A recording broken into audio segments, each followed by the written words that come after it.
Yeah, what's cracking, everybody? Welcome back to another episode of Prison Break Raw. I'm your host, the one and only Big JD.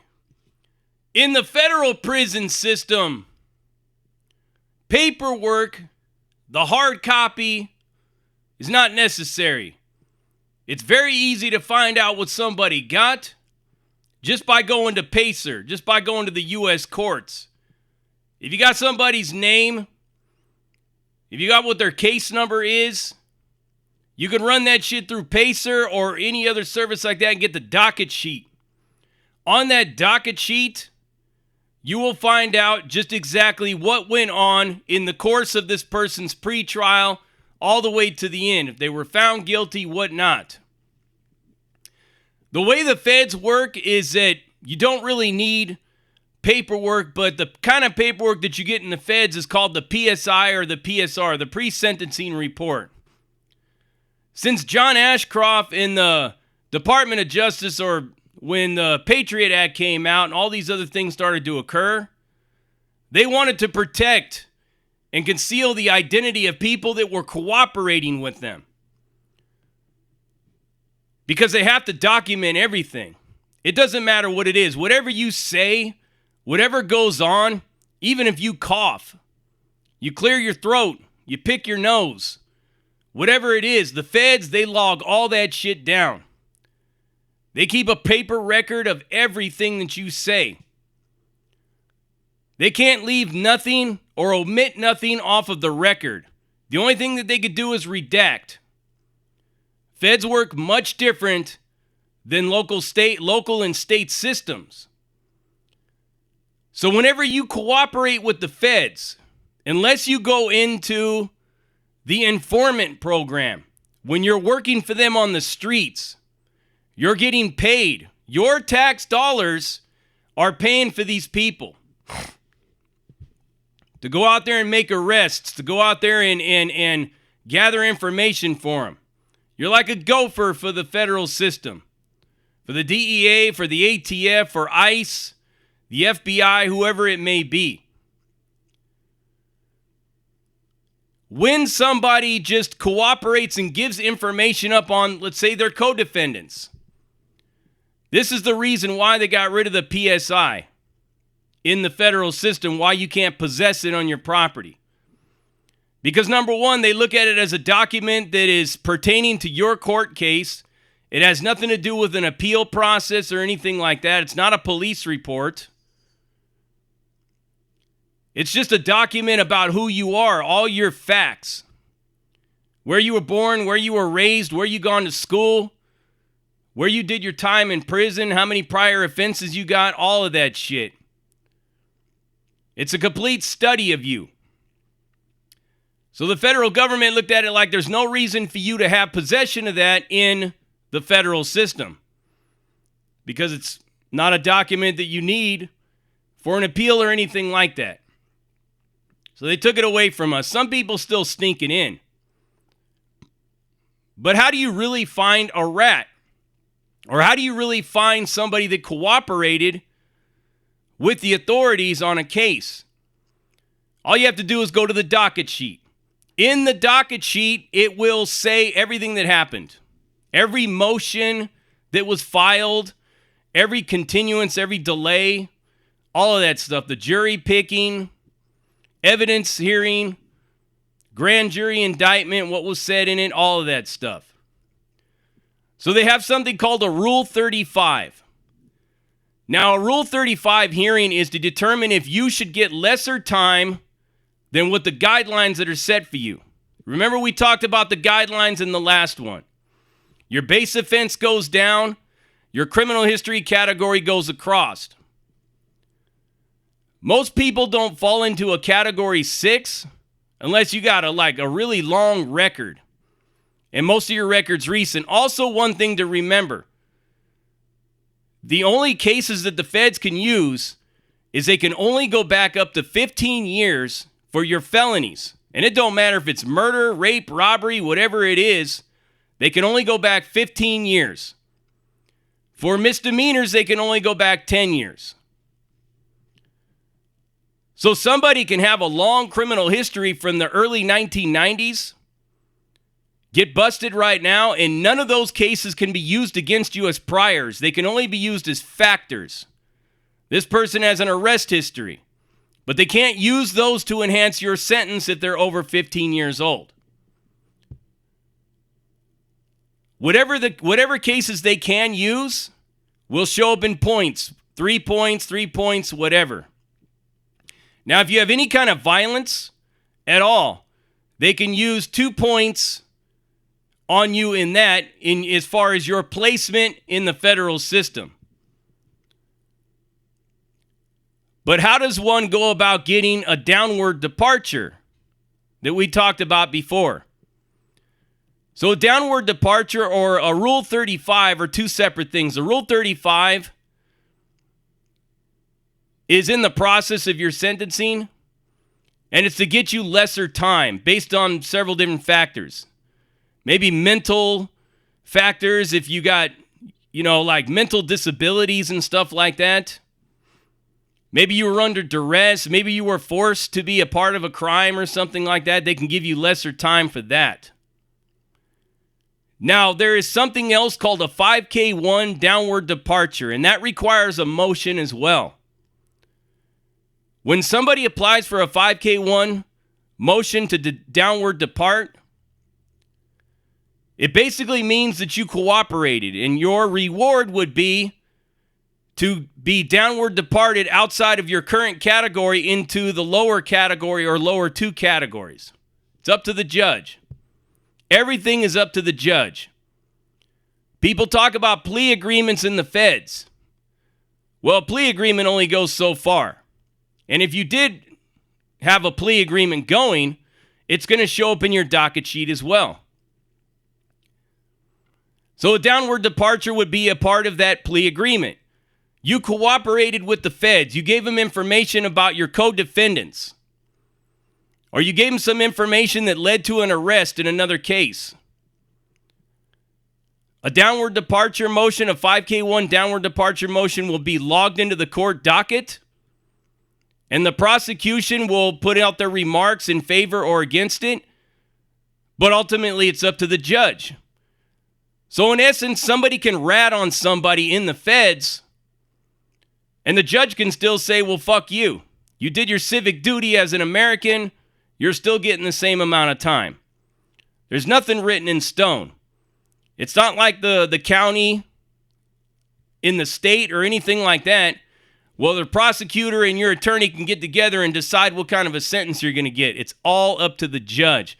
And even when you get out on probation, the judge decides when you get off of probation, if you're going to get off early or if you're going to get maxed out. The prosecutor, the probation office, everybody could say, yeah, this dude is a changed man. Let him off probation. But the judge could say no. You could file your own motion for that, but chances are you probably won't get it unless you're in a very progressive, liberal-leaning area.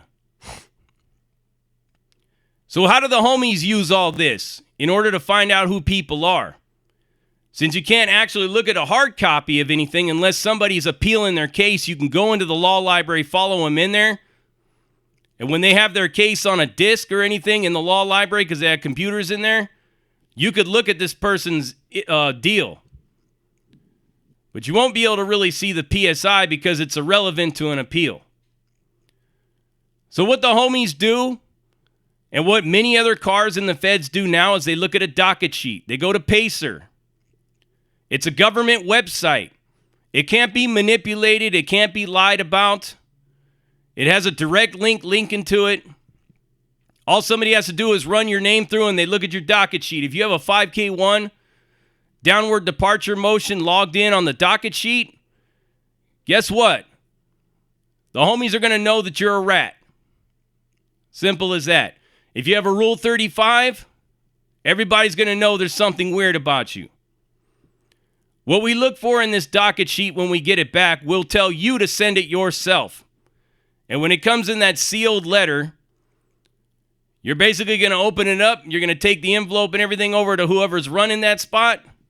and you're going to show them your docket sheet. If you don't want to show your docket sheet, chances are there's something wrong with you and you're probably going to disappear anyways. I've seen it several times. I've heard it all over YouTube. People try to say that paperwork don't mean shit, paperwork could be fabricated. But guess what? A government website, a court website, cannot be fabricated.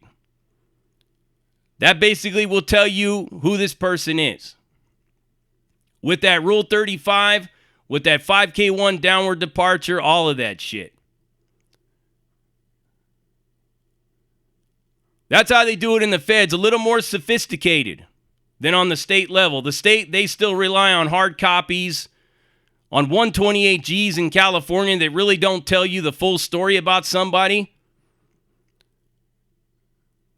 You hear people talk about hooping paperwork and all this stuff and that, but they pull out a 128G. It doesn't tell anybody if you cooperated. It doesn't tell anybody if you snitched on anyone. So when people make those kind of statements, they're right. Because it don't tell anybody anything about if you told them anything. That would be in your police report, and unless the cops omitted it, it might not even be in there. But the federal system, much different, much more sophisticated, much more in detail, and very detail-oriented.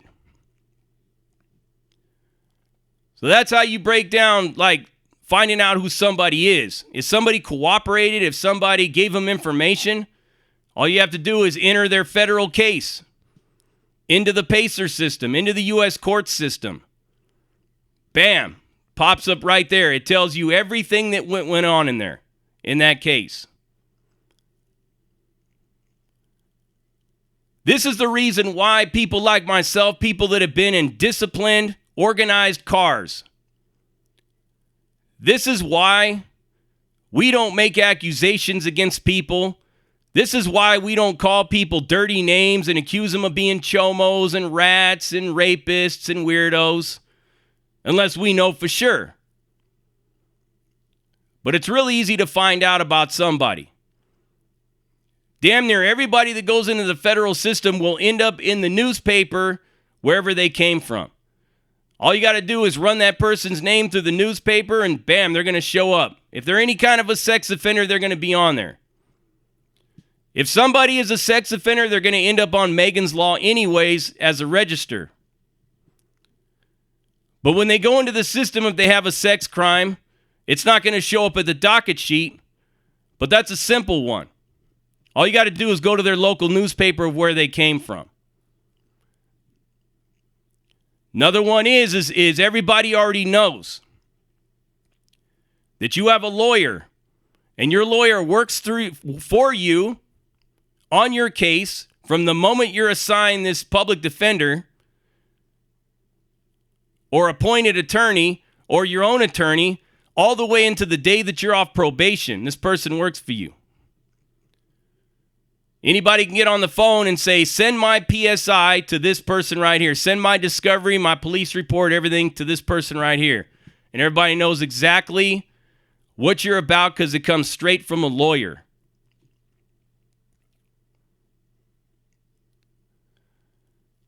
So that's why I don't ever jump on the bandwagon with anybody calling people chomos and sex offenders and all that, because people do that quite often here on YouTube.